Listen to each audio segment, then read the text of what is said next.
We have more romantic freedom than any other time in human history.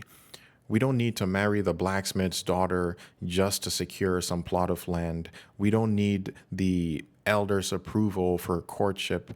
We have a glowing rectangle in our back pockets that gives us access to over 50,000 people within a 10-mile radius. We are totally free agents.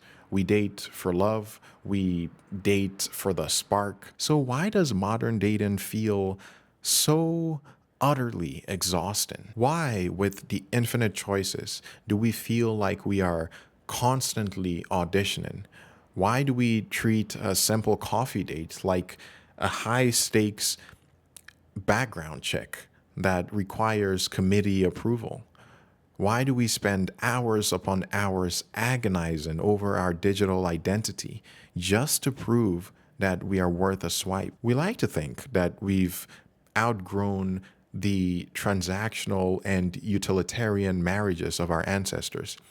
We believe we're making independent choices based purely on love and romance. But when we look at the hidden digital architecture running our love lives today, a very different picture emerges. Let's compare the modern relationship to the traditional one. In a traditional arranged marriage, a suitor was brought before the family patriarch or the village elders to be interrogated about their family name or their background or their resources. More recently, but still traditionally, most people met through the vetting process of families and friends. Today, we've replaced that vetting process with social media dating algorithms and, at best, group chats. Think about what happens when we match with someone on a dating app. We screenshot their profile to submit to the predate tribunal. We literally bring our potential mate in front of our digital village for council approval before we even agree to a coffee date with them. And that's assuming that our tribunal hasn't already disqualified this person because they think coffee is too cheap. If your background judges don't clear their aesthetics or their job title or their general vibe, the date either doesn't happen or you go in with this premature sense of dissatisfaction. The elders have spoken. And if they do clear the background check, think about what happens during the first date. You see, when you sit across from someone at a coffee shop on a first date, you aren't just looking at the bare physical human being anymore. You are essentially wearing an invisible augmented reality glasses. You can see their physical face, but your mind is subconsciously projecting their Instagram follower count or their social capital or the aesthetics of your social media grid with their face on there. And more importantly, you are never actually alone with them. In the past, when we closed the door to our houses, the village was gone. Today, the village lives in our back pockets, and its judgment lives in our heads. We've internalized the digital village. When our partner makes a joke or wears a certain outfit, we aren't just looking at it through our own eyes anymore. We are instantly running a simulation of how that would play out on our story or how our followers would judge it online. The digital crowd is essentially sitting at the dinner table with us, silently voting on our real life interactions. We are dating for the crowd. This entire process eventually culminates into the soft launch, posting a vague cropped photo of our partner on our social media. We treat this as a cute modern trend, but psychologically, it is the exact same mechanism as presenting a dowry to the village square. Historically, a dowry was a literal payment of wealth, like land or livestock, used to prove a family's market value or to secure a union. Today, the currency is just social capital.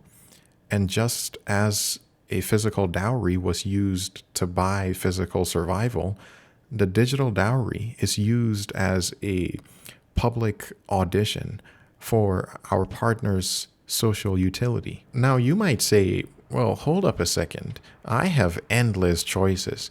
I can swipe on thousands of people. My great great grandmother only had three single guys in her village, and two of them had crooked noses.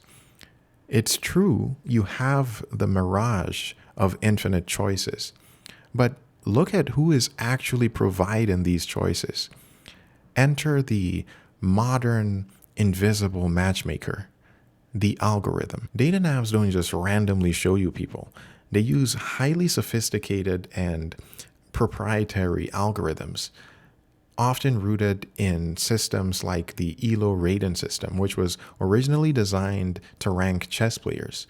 These apps calculate your desirability based on who is swiping right on you, how many right swipes you get, how long people are spending on your profile, and the score of the people who are swiping on you.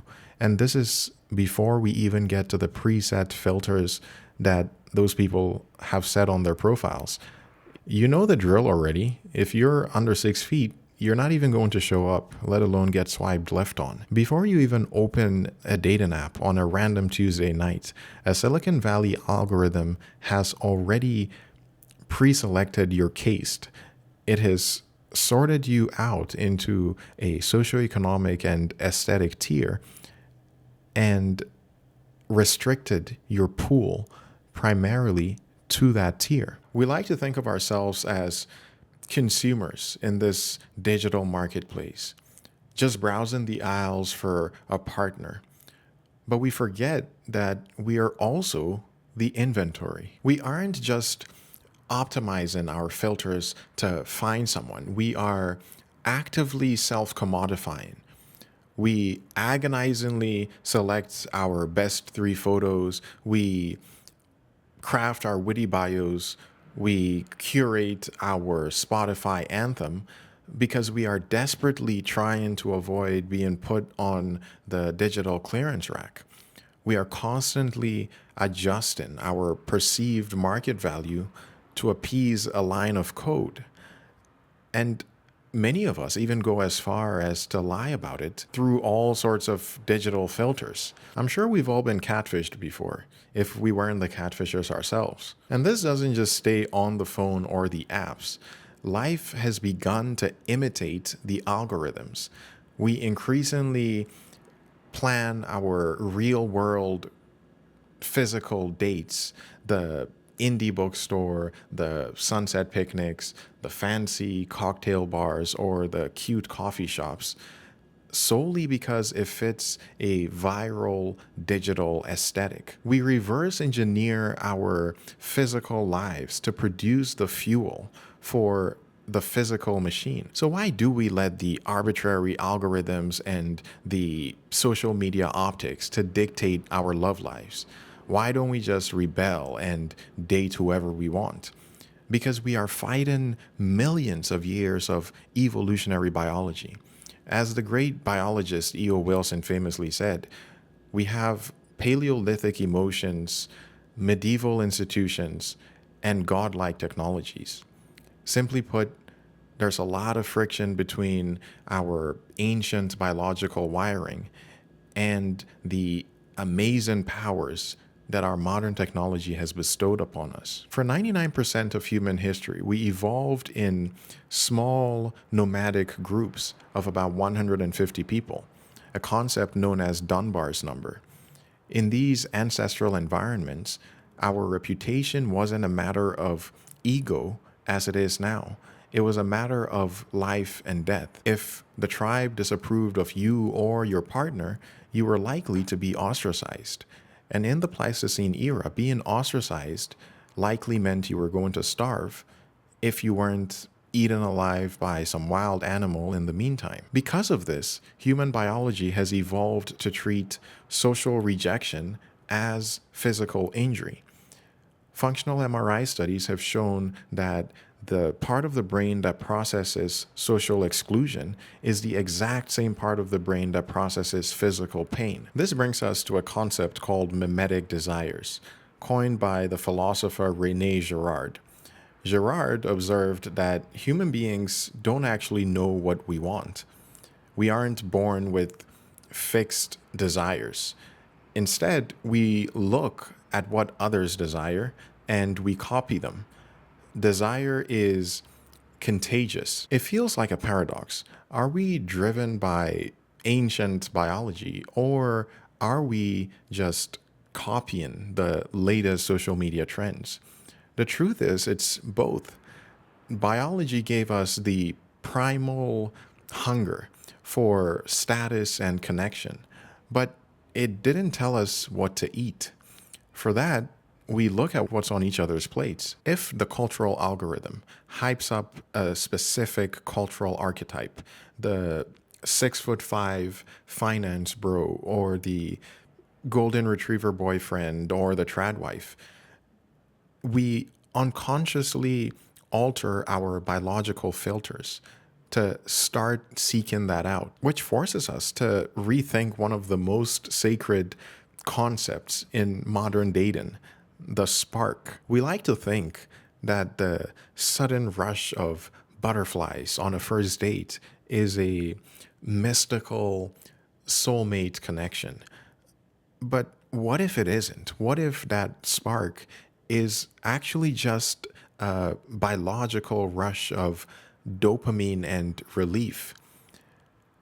A rush that hits you the moment you realize that the person sitting across from you is perfectly aligned with your digital brand, and that they will effortlessly survive the judgment of the predate tribunal. We aren't feeling destiny, we are feeling the evolutionary relief of social safety. This brings us to the radical, uncomfortable truth about why dating feels so incredibly bleak for so many people. We are suffering from a mass dating burnout because so many of us aren't just looking for love.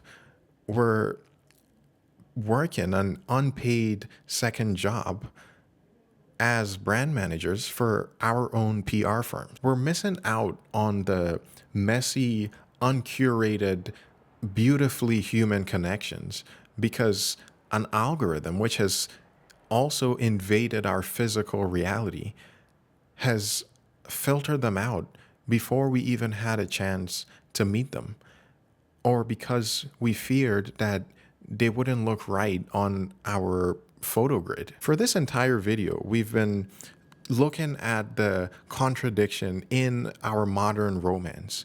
We look down on the historical, traditional relationships because they were transactional. But when we look at those old systems, they were entirely honest. Both families sat at the table and said, we are doing this for economic stability, for social status, and for survival. There were no delusions or illusions about it. Everyone knew what the game was. Our modern dating environment is infinitely more insidious. We are participating in a hyper utilitarian, hyper status driven marketplace, but we disguise it under the banner of following our heart. We value autonomy, but autonomy requires awareness. If our dating pool is restricted by a hidden algorithm, or if our physical reality is reverse engineered for a digital grid, if we're actively modifying our own personality to act as inventory, or if our spark is governed by the evolutionary terror of how we will be perceived by an invisible digital village, then we have to admit something terrifying. We have not escaped the era of arranged marriages at all. We are actually participating in the most rigidly arranged marriage and dating system in human history. The matchmaker just moved from the village square into our pockets. So, where does that leave us? I'm not going to sit here and pretend I have some magical solution that turns off millions of years of evolutionary hardware. Biology is unyielding, but there is a massive difference between the arranged marriages, the arranged unions, to be more broad, of the past and the ones that we're participating in today. In the past, the matchmaker was our family or the village elders, people who we trusted and who genuinely cared about our long term survival. Today, the matchmakers are faceless corporations who only care about our screen time. Digital curation is a terrible proxy for human survival. Since we can't trust the matchmaker anymore, the only way to reclaim true agency is to stop seeking out a friction free illusion. We have to accept that friction is necessary. Friction is how we learn about ourselves and others rather than just conforming to an aesthetic pigeonhole that the algorithms have built around us. Rebelling against the system means actively choosing friction. It means stepping outside of our algorithmic echo chambers to connect with someone who holds entirely different views. It means creating the necessary boundaries between our relationships and our digital lives and choosing the messy, unpostable reality over the frictionless digital mirage. Ultimately, this is about not being mindlessly captured by the algorithm, especially when it pertains to people who we spend the most intimate amount of time with. The more mindful we are, the more intentional our choices become, and the more we're able to exert our agency over what we truly want. What do you think about all of this? Are we a generation doomed to hyper optimized loneliness?